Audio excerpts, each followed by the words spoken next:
Olá pessoal, estamos aqui de volta dando prosseguimento ao assunto de PL, PG, SQL, no qual vocês já tiveram a oportunidade de aprender como declarar variáveis, construir blocos de instrução SQL e trabalhar com a estrutura de decisão e de repetição. Agora chegou o momento em que nós vamos poder agregar toda essa informação e armazenar no banco de dados através da criação e manipulação de storage procedures e functions. Vamos ver então como é que isso é possível. O conceito de procedimento e função em banco de dados não tem nada de diferente em relação ao que vocês já conhecem, exceto pelo fato de que eles rodam no lado servidor e algumas particularidades podem surgir de acordo com a especificidade, do fabricante do SGBD. O PostgreSQL, por exemplo, ele permite que o desenvolvedor possa estender funcionalidades de banco de dados com procedimentos e funções definidas pelo usuário, utilizando os vários elementos da sua linguagem procedural. Uma Story Procedure pode ser definida como um bloco de código nomeado, definido pelo usuário, que utiliza internamente vários recursos da linguagem proprietária do banco de dados. Elas são pré-compiladas para fins de checagem da estrutura sintática e semântica e armazenadas no banco de dados.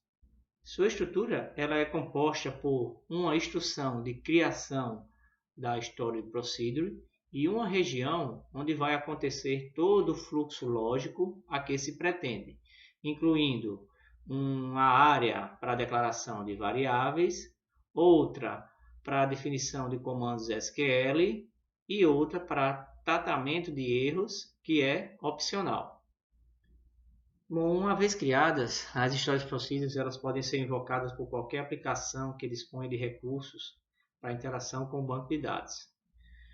O interessante no PostgreSQL é que o corpo da Storage Procedure ele pode ser escrito utilizando três linguagens procedurais. A primeira, a PL, PG, SQL. A segunda, sob a forma de SQL Functions, que na prática é constituído por uma lista arbitrária de instruções SQL, mas que somente a última query da lista é retornada, ou então funções escritas em C, que podem ser carregadas dinamicamente no servidor. É possível também carregar o código de outras linguagens de programação, a exemplo de Perl, Python, mas para isso é necessário você instalar extensões para essas linguagens. O que torna a criação de Storage Procedure interessante é que, uma vez executada no lado servidor, seu plano de execução fica na memória e utiliza o trabalho das próximas chamadas. Elas podem receber parâmetros formais, assim como as procedures definidas nas linguagens de programação, e quando devolvem um valor, são denominadas de funções. E apenas as funções podem ser invocadas em expressões aritméticas. É perfeitamente possível também chamar uma função ou procedure dentro do corpo de outra função ou procedure. Cabe uma reflexão aqui para a gente discutir as vantagens e desvantagens do uso de Storage Procedures. A primeira é que ela diminui o tráfego na rede por requisições de dados. Na situação em que você tem que enviar, por exemplo, vários selects ao banco, trazer para a aplicação esse resultado, realizar os cálculos por iteração, e exibir o resultado final desse cálculo, haverá um custo computacional a ser considerado. Entretanto, se houvesse uma rotina no banco de dados que eu pudesse chamar, aguardar ela executar, fazer o cômputo que eu preciso e receber só a resposta, isso seria bem interessante. O uso de Storage Procedure também contribui para implementarmos regras de segurança. No caso em que observa-se a necessidade de acesso a determinadas colunas de uma tabela, mas sem o interesse de criar uma visão, uma procedure ela pode ser criada para fazer esse trabalho e devolver o resultado desejado. E então, basta apenas a gente conceder permissão para que o usuário possa executar essa procedure. Outros benefícios clássicos do uso de Storage Procedures, que não é mérito do SGBD, é a questão da reusabilidade do código por meio da centralização da parte lógica no servidor e acessada por diversas aplicações. Como desvantagem, esse direcionamento do código para o lado servidor vai afetar a questão da produtividade do desenvolvimento do software, porque essa tarefa vai ser delegada aos profissionais, né, que trabalham diretamente com o SGBD. Além de que também não é tão fácil encontrar profissionais com habilidade de codificação, né, em banco de dados. Também é difícil gerenciar versões, realizar depurações e também não é garantida a questão da portabilidade entre SGBDs. Portanto, muitas ponderações devem ser realizadas quando se tomar essa decisão, porque vai depender do cenário e do resultado que se deseja. Neste slide é ilustrada a sintaxe de criação de uma Story Procedure no PostgreSQL. O que estiver destacado na cor cinza significa que é opcional. Destaque vão para a instrução Language, na qual você deve indicar qual a linguagem será utilizada no corpo do código, dentre as que eu já mencionei anteriormente, no caso a PL/PG/SQL, o C-Strict e SQL. O duplo dólar é uma alternativa para evitar que as instruções dentro do corpo da procedure sejam passadas sob a forma de string literal e assim evitar a necessidade de ter que tratar problemas de encontrar aspas simples dentro de aspa dupla. Então também recomendo que utilizem o duplo dólar para especificar onde começa e onde termina, né, o conjunto de instruções que fazem parte do corpo da história de Procedure. Observe que não tem nada de novo com relação à criação de uma Procedure, né, que vai rodar no banco de dados. Basicamente vai ter a assinatura do nome da Procedure, a lista de argumentos de entrada que ela recebe, tem uma área específica para declaração de variáveis e dentro do begin, end é onde tudo começa, né? Tudo acontece. Uma observação interessante, né, que a gente deve ter em mente é que dentro da história de Procedure são proibidos comandos DDL do tipo create procedure, create trigger e create view. Se vocês quiserem, né, tiverem curiosidade para saber outros comandos que não podem ser utilizados dentro da Story Procedure, dê uma olhadinha na documentação, né, oficial do banco de dados. Uma vez criada, a Story Procedure ela pode ser chamada através da invocação da instrução call, nome da procedure, seguido da lista de argumentos definida lá na assinatura da Story Procedure. No exemplo abaixo, nós temos apenas um bloco de código anônimo com instruções que recuperam o quantitativo de registro da tabela ator e exibe na tela por meio da instrução raise notice. Eu coloquei essa instrução apenas para a gente relembrar, né, como é que a gente cria uma sequência de códigos e coloca para rodar no banco de dados lá, né, na interface de execução do banco de dados, e que a gente sabe que se quisermos reaproveitar esse código para rodar várias vezes, basta a gente modificar a estrutura do bloco anônimo, né, de maneira que a gente possa definir aqui a assinatura da história de procedure e encapsular o código dentro dela. Agora sim eu tenho neste exemplo 2 uma procedure, né, que foi criada, uma procedure com parâmetros para exibir na tela a quantidade de filmes que um determinado ator participou. Vejam que é a mesma situação do slide anterior, né, com a diferença de que agora esse código vai rodar dentro de uma Story Procedure e uma chamada à Story Procedure ela é feita por meio da invocação da instrução call. Vamos ver essa procedure em ação. Para rodar ela, você seleciona o banco de dados DVD Random, né, que é um SGBD, um banco de dados que nós estamos praticando aqui na nossa disciplina. Eu vou executar esse trecho correspondente à criação da procedure. Observe que aqui embaixo foi exibida uma mensagem, né, informando que a procedure foi criada com sucesso. E depois de criada, vocês vão poder encontrar esse objeto de banco de dados, que é a Procedure, né, em um item dentro de esquemas chamado Procedures. Então, se vocês clicarem com o botão direito e forem aqui em propriedades, vocês vão poder dar uma olhada no código, não é? Inclusive fazer alterações nessa procedure sem ter que rodar novamente o código. Vou rodar agora a procedure, né?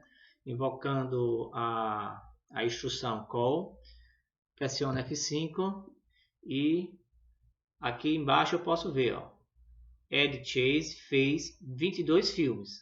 Né? Internamente ele ele executou a instrução select, né? O resultado do count foi jogado para a variável contador e o raise notice apenas imprimiu na tela, não é? O nome, o primeiro nome e o último nome do ator e o terceiro argumento, a quantidade de filmes, né, que ele atuou. No exemplo 3, eu mostro o código de outra Story Procedure que realiza a transferência de valores entre contas correntes. Observem que a lista dos argumentos definidos para essa Story Procedure era um pouco diferente com relação ao que eu mostrei para vocês na sintaxe, pois a gente não tem o nome dos argumentos, né? Mas apenas o tipo. Então, neste caso, para a gente fazer referência a esses argumentos, nós vamos utilizar o símbolo do cifrão ou dólar, como também muitas pessoas gostam de chamar, e o numeral correspondente à ordem do argumento. Então, aqui, ó, nessa instrução, update conta set saldo igual a saldo menos $3, significa que eu estou fazendo referência ao terceiro argumento da minha procedure. E na condição do where, a filtragem vai levar em conta a coluna id conta, né, igual ao que foi passado no argumento 1, no primeiro argumento. E por fim, a gente pode encontrar na segunda instrução update, né, a segunda informação de conta, que no caso é o segundo parâmetro passado. Aqui embaixo dá para perceber, né, como é que essa procedure ela é chamada. Pela sequência dos argumentos, né, podemos identificar que os dois primeiros são correspondentes à conta em que vai ser retirada a quantia e a segunda é a conta que vai receber o depósito. E, por fim, o valor correspondente a essa transferência. Bom, já que foi apresentada a sintaxe, né, e características e considerações sobre as histórias procedures, agora eu mostro para vocês a sintaxe de criação de uma function. Observe que é bastante semelhante ao de um story procedure, né, com relação às partes que definem sua criação, exceto pela existência da instrução returns, que nesta instrução a gente está definindo o tipo de dado a ser retornado e que no corpo da função nós devemos prever uma instrução return com o valor resultante da função. Variáveis também podem ser definidas para serem utilizadas no corpo da função. Observe que também na função nós temos que definir qual a linguagem, né, que será definida internamente no corpo da função. E em particular eu destaco duas características importantes, né, que diferem, né, o uso de funções em relação a Story Procedures. A primeira é que uma função ela pode ser sobrecarregada, ou seja, nós podemos definir funções de mesmo nome, mas com diferentes tipos ou quantidades de argumentos, e que a função não aceita a abertura de transações, ou seja, commit nem rollback pode ser emitido dentro de funções. Neste exemplo, nós podemos observar o código de criação de uma função de nome arrecadação, que recebe o ID do filme e retorna o total arrecadado, né, por esse filme. Podemos também observar aqui na cláusula returns que essa função retorna um dado do tipo numérico e no corpo da função há uma instrução return que devolve uma variável, né, com o resultado compatível com o tipo de retorno da função, não necessariamente só variável, poderia ser também uma expressão. Uma diferença em relação à Stored Procedure é que nós não vamos invocar uma função, né, por meio da instrução call.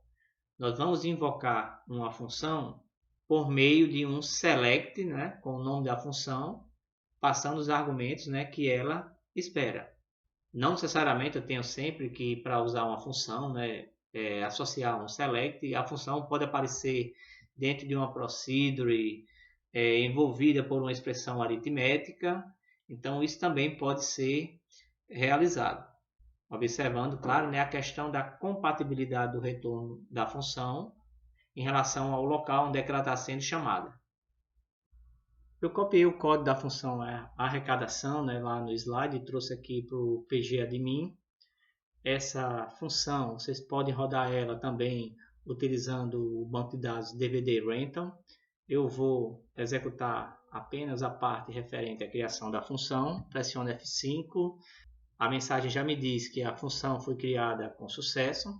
Então, se eu quiser verificar onde é que eu posso encontrar essa função depois aqui no pgadmin, eu vou lá no item referente a esquemas e eu tenho um ícone referente às funções criadas, né, dentro desse banco de dados. Então, se eu expandir aqui, a gente pode observar aqui a função arrecadação, que ela foi criada.